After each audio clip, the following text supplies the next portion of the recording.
Each time they jump, skydivers gamble with their lives. It's an incredible release. It's an escape, even if it's only for a minute at a time. And each time they land, they've beaten the odds. But these skydivers are about to tempt fate without ever leaving the ground.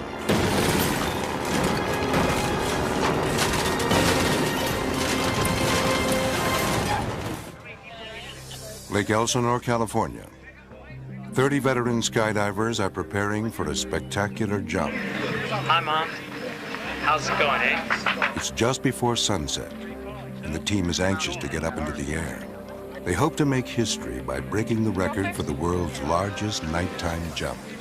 We'd come very close one or two times before, but just not quite made it. And this time we were all excited. It was going to happen this time. We were real sure. The excited skydivers are unaware of the terrifying disaster that awaits them. Weighed down with gear, they squeeze through the narrow entrance of the DC-3. Veteran pilot Skip Evans fires up the engines. I always chose to fly the night jumps. I kind of like doing the extra stuff. With the jumpers in place and the plane loaded with fuel, Skip taxis to the end of the runway. We taxied out, nothing unusual. Everybody's excited. Everybody's thinking about what they're doing. All systems are go. The engines rev up to full power. Skip releases the brake. Then, seconds later, there is a horrifying sound. All of a sudden, I remember a loud pop. It sounded just like a huge backfire. Watch again through the doorway as a violent explosion rocks the plane.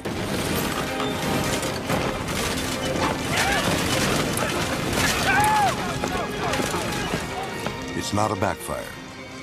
It's the left propeller snapping off and shredding the engine. There was fire, there was flames, there was smoke. 32 people are now trapped aboard a blazing fuselage of fuel. And there's only one way out. My personal feeling was, we're not getting off this aircraft. It's either going to blow up before we can get out of here, or we're going to burn up, or we're all going to be asphyxiated with the smoke. Terror grips the passengers and crew when they realize they have only seconds to escape. There was a lot of screaming and panicking going on in the back of the airplane. I couldn't see what was going on because of the smoke. It was so great in the inside. Skydiver Chet Bennett springs into action. I just reacted. I did what was just a natural thing to do. Forcing his way past the frantic skydivers, Chet finds the rear hatch and starts pulling them to safety. There's nobody that could have handled it any better. Remarkably, all 30 jumpers escape the inferno. But in the cockpit, the crew is still trapped.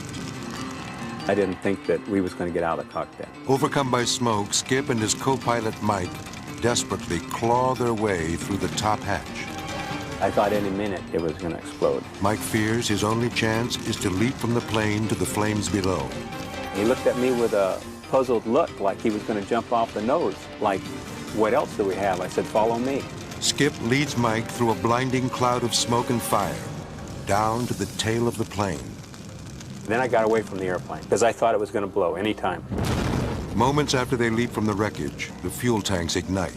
Now the DC-3 is engulfed in flames.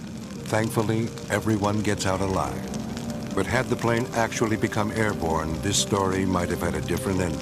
If that prop would have come apart just a few seconds later, nobody would have lived through it. I'm sure of that.